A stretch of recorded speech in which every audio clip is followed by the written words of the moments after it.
Welcome to the Relationships Inside Out podcast with Doctors Gregory Siebert and Kimberly Murray, licensed marriage and family therapists.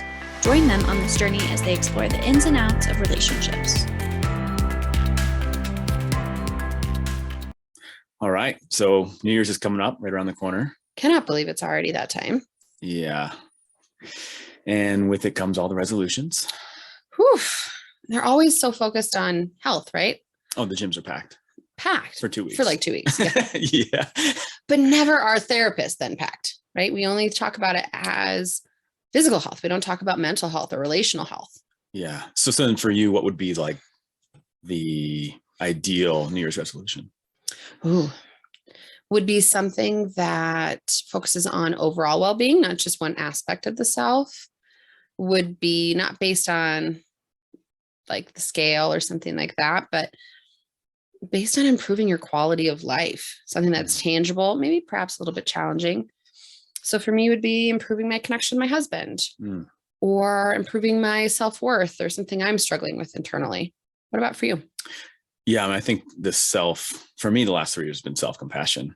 Oh yeah. Just learning to appreciate myself, love myself. I think at least in male culture, there's just a lot of messages and narratives of this hero complex, this strong, right?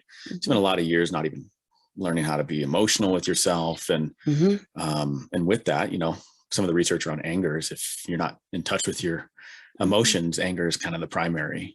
So really just trying to learn to love myself and get more in touch with what is actually going on or what am I actually experiencing. I love that. And it speaks to some gender differences that might be prevalent in our culture. Yeah. Yeah. And I think it goes in line with me being a perfectionist, right? When you're a perfectionist, you tend to beat yourself up quite a bit. So really trying to put more balance back in my thoughts, right? Because I think in relationships or with ourselves, a lot of attention is how can we improve? How can we improve? But in that process, we forget a lot of times of what are the improvements we've made. We lose that relativeness, right? Maybe we do it based on comparison of others rather than what would actually be beneficial for us and for our partnership or our families. Yeah. And so it's how do I compare to Susie Q down the street or whatever? Yeah. And I think when we talk about New Year's resolutions, some of them, it's cliche, but I think it is a really good kind of psychological point of change that we're like, okay, this is when we're going to do that. And I agree with you. I think not only with the physical well-being, but also the psychological, and they're all interconnected, even relationship well-being, right? There's some relationship processes that are linked to health outcomes. So just thinking in mind, in the new year, what is it that I really want to do? Like, what are my core values and how do I really want to allow that to kind of be expressed in this new year? And it doesn't have to be all of them. Like you said, very tangible, but I think finding a core value that maybe be lacking a little bit for you this past year or not, like, how do I bring that forward? And mine was the self-compassion piece. But I do like what you said about connecting with your husband more. Like in relationships, I mean, those are kind of the first sacrifices when stress comes along is a relationship, especially kids, right? So when you get kids, it's no relationship. So I love the idea, especially for couples, is scheduling a date night every week, prioritizing time. We have all the time in the world to schedule the work and the stuff we don't like. And sit on our phones. But why don't we schedule time, intentional time to connect? And for some it might work, but TV or something like that. But really where you're going out there and you're engaged, right? There's no distractions, things like that. Totally agree. And how do you balance, or how do you almost marry doing stuff for your relationship, but also for the self and for your family relationship? Yeah. How do you, when you set those New Year's resolutions, make sure you're giving to all realms of it? Yeah. Again, the almost like mandated, what are your New Year's resolutions, tend to be health focused, financial focused, and then perhaps like travel, right? Or a new house or something of the sort. And I love this idea of challenging it to being something a little bit deeper. Yeah. And setting up tangible goals for my partner. So going on that one date a week, or for myself, practicing self-care every day for 10 minutes. Oh, self-care is huge.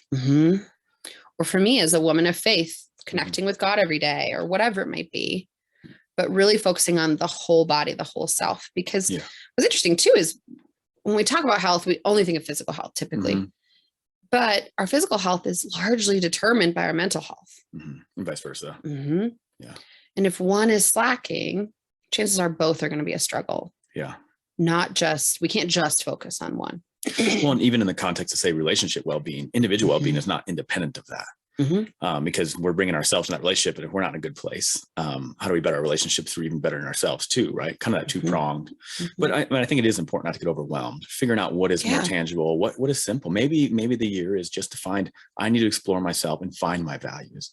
Find who I am. Yeah. Yeah. And whatever that might look like. Am I really being kind of the person I want to be? And like you said, a lot of them are external, but I love the idea of kind of this internal well-being, right? And thinking about, like, for me, there have been periods of my life when I wasn't my authentic self, when I wasn't a good or healthy version of myself. And so kind of doing that inventory check-in as we enter the end of December. And at the start of January, looking at that inventory and doing something different. So if I'm not feeling authentic, what needs to change? What isn't feeling good in my body, my parenting, my marriage, my friendships? And how do I pivot those? Yeah. I think the difficult part about keeping and maintaining those things is they become a thought and something we seek, but we really don't change our lifestyle for it. Truth. And really, to make serious change, it needs to be more incorporated in the lifestyle. So I like ideas that are very much, how can I do this and ingrain it in the way I'm living now, right? Because sometimes you get these interventions that are, researched that just really diverge from somebody's everyday life, and they don't get practiced as much, rather than something that's just seamless. That how can I integrate it into what I'm doing now to make it easier, which makes it a little bit more likely to be used. I think we showed to the beginning of that 2 week, the gyms are full and then it's back to normal, because for a lot of people, it's, I never worked out to all of a sudden I want to work out 5 days a week. Get my swole on. we're not taking into account that our lives haven't changed that much, right? Or at all. Yeah. So how do we build stuff in a habitual way and creating a habit, rather than just trying to force our lives into something totally different? Yeah. I like that. What would you say is something that you, I guess, over the years, what has been more of a common resolution for yourself? Oh, it's changed so much. So at some points in my life, it was to lose weight, to make more money, whatever it might be. This year, it's accepting my body for what it is. And that's something I struggle with. So all the people who talk about, like, I want my body to be thinner. I hear you. And I'm with you in that struggle. And there's no point in hating myself along the way. Yeah. So working on that self-acceptance, giving myself some grace, giving myself love in that process. So that would be one, would be being even more gentle to myself. And like self-forgiveness, I hear in there too, right? I think self-forgiveness is a big one. We spend all these time beating ourselves up. And even in the adventure of trying to obtain these resolutions, we don't meet it, right? A lot of people, we go to the gym, we expect results right away. It's like, no, you're gonna be sore. Maybe 2 months, maybe 6 months, depends. It takes some time. Yeah. So I think setting expectations for this is going to be key. Like, have this goal, but then kind of be realistic about what does that look like in terms of, okay, at this time point, what should I see? How do I know? And this is where I think SMART goals come in, right? Something very specific, measurable, attainable, realistic, or related to what the goal is, and then also timely. Yeah. I think being very specific about what this looks like, rather than, like with couples, with dates, some of my clients, I'm like, I want you to put this in your phone. I want this alarm to go off, and I want it to be not this concept anymore. I want it to be measurable, to say I did or did not do this. Yeah. Because I think those things have to happen to make it a little bit more motivating to accomplish, if that makes sense. But then again, with that, if you don't, be okay with that. That happens. And fitting it into where you are in your current lifestyle, right? So as a mother of 2 small babies, running a private practice that is abundantly full, the idea that I can go to the gym 2 hours every day, not attainable in this season of life. It's not. So finding ways to build in my goals, whatever they are, in a way that doesn't create more stress or more angst. What about for you? What are some of your goals? Right? Seamless. Well, the self-compassion is one, self-forgiveness another.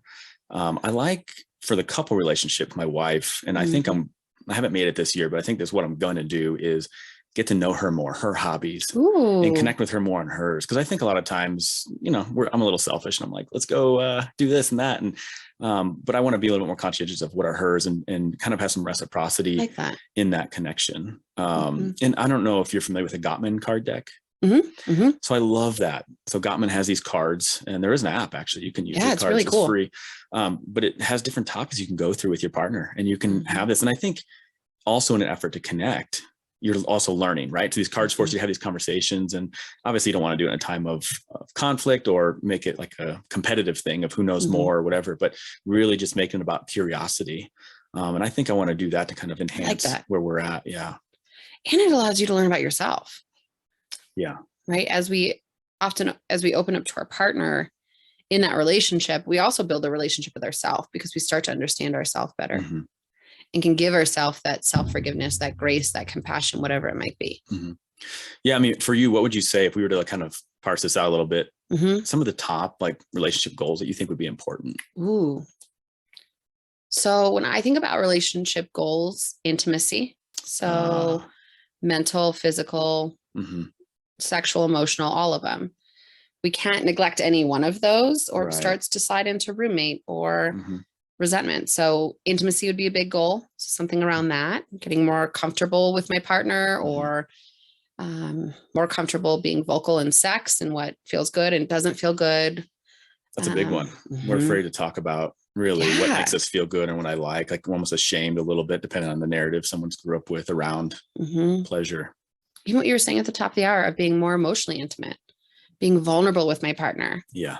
So challenging myself when we're in disagreement, when I don't like something, instead of shutting down and reclusing, challenging myself to say, actually, I need to share what's on my heart right now. Yeah. So that'd be a big one for me. How about for you? I like learning more about the partner, connecting, prioritizing the relationship's a big one. Yeah. Because I feel like we can't learn about the intimacy. We can't learn about what their hobbies are if we're not actually being intentional about the time we spend. Again, we schedule time for work and these things. Relationship health is extremely important. And not just on I guess in a romantic, but I talk about it in the context of couples, but individual relationship with the self, which you've kind of been alluding to. Also maybe play. We think of play as only a childlike thing. Yeah. But really play is important from birth to death. Yeah. And for adults, maybe that looks different, right? That could go back to the sexual play. It could be having date nights or going bowling or game nights. Cooking classes, sushi making classes. Yeah. Yeah. But being playful and adventuresome with one another, even if that means taking a risk or not knowing what you're doing and looking kind of vulnerable and silly.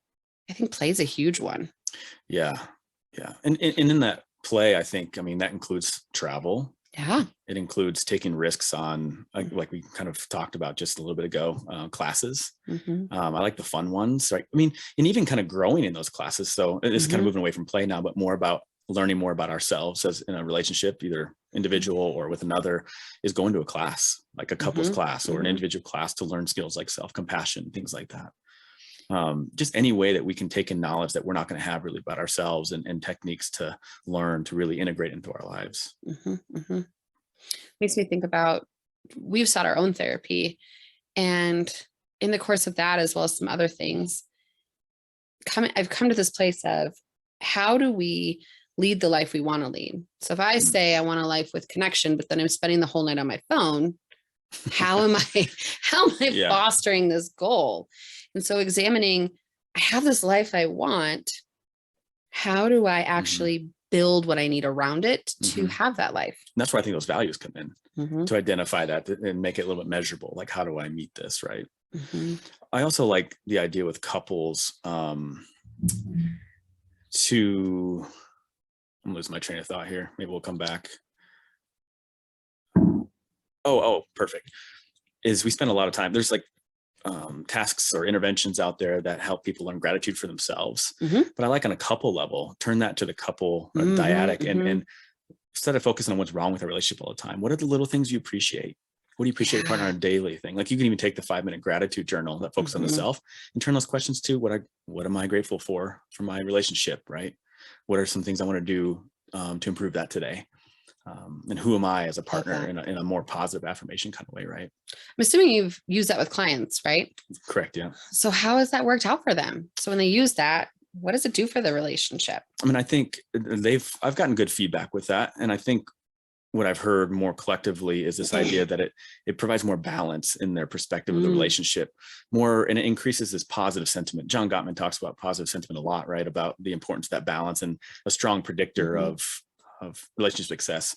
And by positive sentiment, it's kind of like if something were to go wrong in a relationship, giving the partner the benefit of the doubt rather than assuming the worst, right? That's kind of the essence. And so by doing the gratitude, they're kind of building that positive sentiment of there are things that they're doing well for me. Because I think in relationships too, especially when we don't know what our partners need or anything like that, we may be missing the mark on how to validate them and things like that. So being more conscientious of, what are they after? You know what? They actually did do these things, and putting balance in there rather than just focusing on this is crap, building up resentment. Because it's easy to build resentment when our lens is really only on everything that's not going well. It doesn't have to always be the grandiose things, right? Sometimes we're looking for these grand gestures of love and affection and giving. And sometimes it's my husband changing a poopy diaper. Sometimes it's my husband washing my car or simply giving me a hug. Yes. Making coffee in the morning. Doing the dishes. It doesn't have to be anything huge. I joke with my husband that the sexiest he is when he's shampooing my carpets. And we often think of it as it has to be this like super set up situation to be sexy for someone or to be giving to our partner, but it really doesn't. Yeah. It's in those everyday moments or the moments that he lifts a burden off of my back that I didn't want to do. Yeah. And it's you being conscientious of the fact that he's doing that. Yes. Sometimes it's easy to miss that, especially if this kind of goes to love language, which is a larger topic, right? The 5 love languages by Gary Chapman, but that conscientiousness, and maybe that's even some of New Year's resolution, right? Yeah, good point. And pointing it out, because our partners aren't likely to continue doing things if we don't affirm that they're on the right track. And that's sometimes where couples get hung up is, well, yeah, I saw him doing it. And then I'll ask, did you tell him thank you? Did you point out that you enjoyed it? Well, no. Well, he's probably not going to do it again, because why spend the energy if we don't think our partner cares? Yeah. So really being clear of, hey, thank you for doing this. Yeah. And that, again, goes back to that New Year's resolution of, I'm going to be more grateful towards my partner. I'm going to shift my view from what they've done wrong or the struggles in our space to what are they doing right? How is our relationship a badass relationship? How are we connecting? And sharing that. Yes. And so when you identify those appreciations, share that. But you took the words out of my mouth about validating the validating. In a joking way, I'm like, you have to condition your partner to do the things that you want, right? But it's so true. But ultimately, it's like, don't set them up for failure. Yep. Let them know, guide them in a direction that makes sense, right? And these are part of building on this stuff. This is, to me, part of that New Year's resolution. Like, how do we make this better? And these are the things that we're talking about, right? I often challenge the couples I work with to do a couples mission statement. So if you think of like a business mission statement, it's who do we want to be as a business? Where do we want to go? I challenge couples to the same thing, and I have them write it out and display it in their home somewhere. That's awesome. Whether it's their bedroom, living room, somewhere where they'll see it. And that mission statement speaks to these New Year's resolutions as a couple. Yeah. Of, okay, if this is the couple we want to be, and we're not quite there yet, what goals should we set so that we can get there? Yeah. What's missing? Yeah. What do we both need to do? Because it's never just one, right? I know some people think it's just our partners and fix my partner. It's never just the one. Everybody's got a role. Yeah. Again, except for my marriage. I'm perfect. Yeah, you're perfect. It's just all your husband. Can't help it. But being able to really look at who do we want to be and how are we going to get there? Yeah. Well, and it goes back to what we were talking about earlier. So you have the couple stuff. How do we better ourselves as a couple, but all in kind of improving that relationship? If this is, a resolution for individuals, but also how do we improve ourselves so we can be better and more present in that relationship? So like what might be some of those things, right? We talked about self-compassion, but what else might that be? Oh, good question. Phones. I think of phones. I tell my clients all the time, TikTok is a marriage killer because couples will sit there in bed and just scroll. And there's no conversation. There's no physical connection. It is just scrolling. And that's also true for Facebook and other things. But you see that disconnection with phones. You go to a restaurant, everyone at the table is looking down, thumbing on their phones. And it just, breaks my heart. Yeah.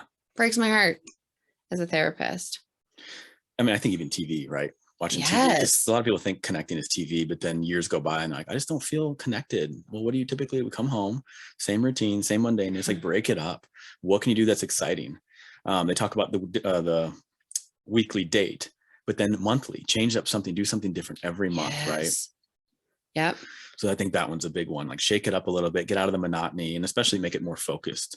But for the individual, I think learning how to kind of in the essence of being your best self so you can be more present in the relationship is just learning more about yourself, going in again the classes, being more self-compassionate, learning how to be more mindful, regulating the emotions, learning how to self-soothe.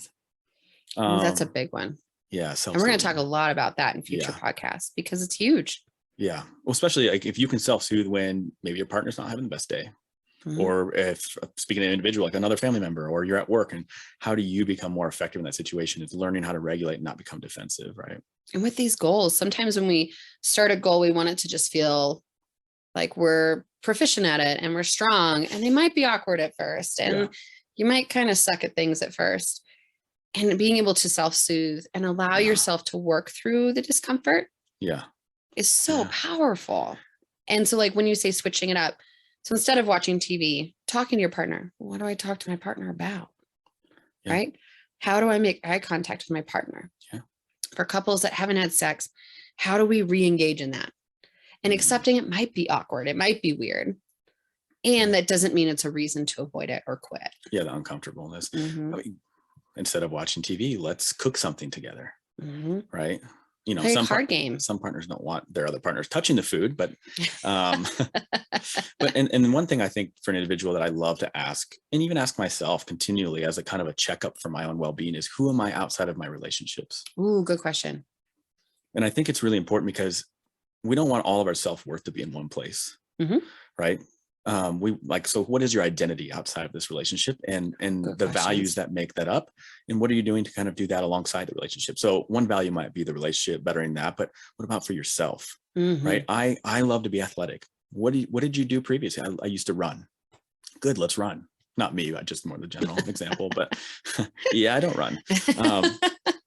But just kind of really looking at the values both on an individual level and who am I outside of relationships, and not just romantic, like within families, right? Trying to get rid of that and outside of that codependency a little bit, and finding your self-worth outside of those kind of contexts. I love that. I like this idea of writing those things down too, right? When we keep it all locked up in here and keep it kind of this lofty thought, it keeps it lofty. Whereas if we can actually write it down, process it, I found that it makes it a lot more likely to happen, and it keeps us accountable because we can keep looking back at it and keep looking. Yeah. And I was reading, I can't think of the actual study itself, but I just remember one thing that really stuck out to me. But they were looking at motivation to kind of continue, and this was in the context of exercising. But people who missed exercising, when they missed, they would reward themselves a little bit more for when they went back. So it was incentive. So kind of giving ourselves grace, but maybe having something fun and really setting like a reward up. Like, okay, this week we didn't have date night. Let's make it extra special next time. Ooh, I like that. I like that. All people, not just kids, are driven by motivation. Yeah. Driven by even consequence of when we fail those goals, what happens? Yeah. I mean, this is a big time, and I think a lot of people have fun with the New Year's resolutions, but I think if someone were to take it serious, I think there's a lot of good avenues outside of just going to the gym. Absolutely. And we're talking about it, relationship health, mental health, which often gets missed, as you said, kind of in the beginning of our session today. And if needing guidance, reaching out to a therapist or a coach or someone, not being shy to walk in that door. It's awkward. That first session might be hard. Yeah. Heck, I'm a therapist and it's still hard for me to go to therapy. Yeah. And I'm nervous when I first meet clients. So true. So true. And so giving ourselves sometimes even like budgeting accordingly. Budgeting not just for gym membership, but budgeting for therapy. Yeah. Budgeting for date night, budgeting for whatever it might be to improve ourselves and improve our relationship quality. Yeah. And I think of budgeting not only just in the financial way, but also time. Time is really important. And again, in a relationship sense, the first things to go when stress comes in, a relationship. Truth. Time together. If you think about kids are the ultimate Ultimate Yeah. date night killer. Yes, navigating that and being creative. How do we do that, right? There was this thing that I thought was interesting. It just came up on the fly when I was working with some couples, but they were so busy. It's like, well, how can we engage when maybe you're in passing?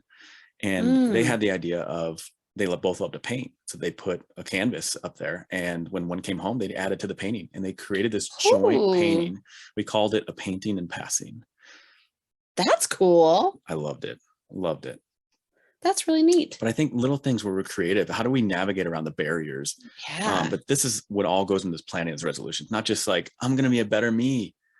Let's lay this out. Let's Be make intentional. it a smart goal, right? Specific, measurable, attainable. Being intentional. And it does take some discipline. It takes some commitment to do something different. Yeah. And no goal is too small. Any step is really important, right? And it could be, again, just identifying your values, or I want to connect with my family more frequently, and that, you know, and I'll measure that by, instead of once every 6 months, I'm going to do it once a month. And having our partners sometimes hold us accountable. I know that can be really important for me. Sometimes I get lazy on my goals, and then I'm like, well, no one will know. But my husband will, he'll challenge me and say, hey, did you do this? Yeah. And I was like, I don't feel like it, or I don't feel like going to that party, or I don't feel like, you know, X, Y, and Z. And he'll say, you know, you made a commitment. Let's do this. And I think with that, and I think accountability is great, but a conversation needs to happen of how you want the person to approach you when that's not happening. Such a good point. So someone might like to be challenged. Another person might like to have a discussion of, okay, well, help me understand your barriers. Okay, awesome. Like, what does that look like for you next time? Such a good point. And talking to your partner about it. Yeah. And how I like to be held accountable might look very different than my husband. Yeah. And allowing for that difference. Yeah. And you can be creative in accountability, right? And I think part of the gym for me, when I go work out, if I ever have the motivation, is hire a trainer. I don't want to let that trainer down. Truth. So it might not even be a family member, right? And okay, so now I'm curious, Greg. What is your New Year's resolution? Well, self-compassion always. But with Taylor, with your partner. Oh, well, I think we're going to be, so we took this awesome class called Compassion for Couples by Michelle Becker, licensed marriage family therapist in California. And we still use some skills from there. And some of those are just how to be more compassionate with each other. And so we're probably going to continue practicing that, incorporate the Gottman. I just want to get to know each other more. Love that. Right? On an intimate level. Because in the Gottman deck, there's some pretty hot topic cards, right? Like in terms of sex, right? After one partner's finished, does the other one stick around? Do you stop? Right? Little things like that, that I think are important on a deeper level. We'll get into when we go into relationships, but I just love those questions that we don't think about, we don't want to talk about, we often avoid.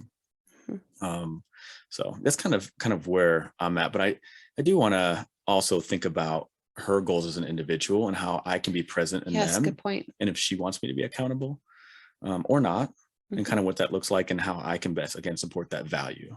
Ooh, good point. Like that. Yeah. What about for you? Individually, it's giving myself some grace and compassion, especially around my body and body image. Yeah. But as a couple in partnership, we've been talking a lot, him and I, about how we feel like we're always on the go. Like we are just scheduled to the nines with our jobs, with our families, children, all the things. So finding more time for dates. Yeah. Because I preach to my clients, never stop dating. And once you have kids, go on a date once a month. Real talk. I've been on 3 since my last one was born, 4.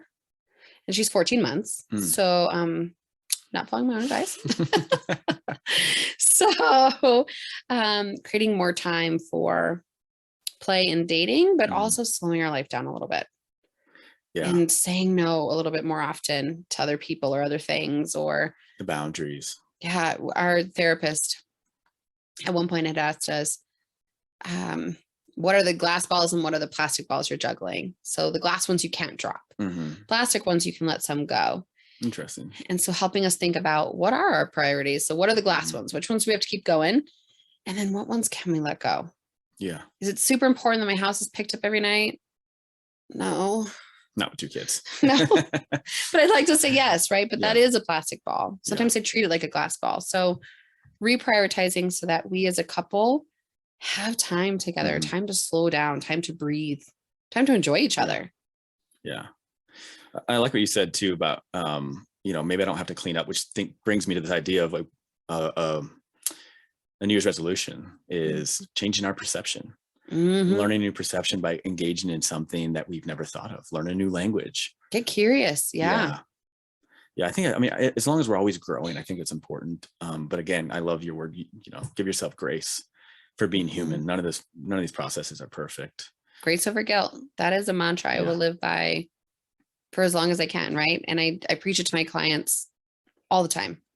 Give yourself grace over guilt. Guilt is not something that's like a baton on a race that someone can pass off to you. You either choose to pick that baton up or you don't. Yeah. And so sometimes ideally all the time, choose not to pick that baton up. Pick up grace instead.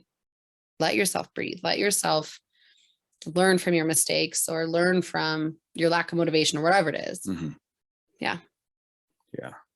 I mean, I think this New Year's resolution is a hot topic again, and it's important for us to kind of talk about and really, I hope, shed some light on the importance of the mental on relationship health that gets forgotten. So yeah. Is there anything else that you think would be important to add as we kind of wrap up here? No, I think this is a great start. And I hope people start to really challenge themselves on what would most serve me in my challenge or in my New Year's resolutions. What would be most beneficial to my whole system, to me, to my partner, and going for that, not just the cheeky resolutions you see on Pinterest. Yeah. Be intentional. Yes, absolutely. And did we talk about treat yourself? Right. Why not? In a season of giving, give to yourself. Totally agree. Not only yourself, but just don't forget about yourself, as we often do, because a lot of us don't find ourselves deserving. But don't forget about you, because you can't be your best self if you're burnt out. Totally love that. Okay. And you and I both worked at a short-term inpatient psychiatry where a lot of our inpatient clients, short-term burnout. They burned out and they weren't taking care of themselves. They were taking care of everyone else or worrying about things that weren't serving their body. Yeah. And a lot of it's access to resources and different things, but burnout's a real thing and it can have some major consequences.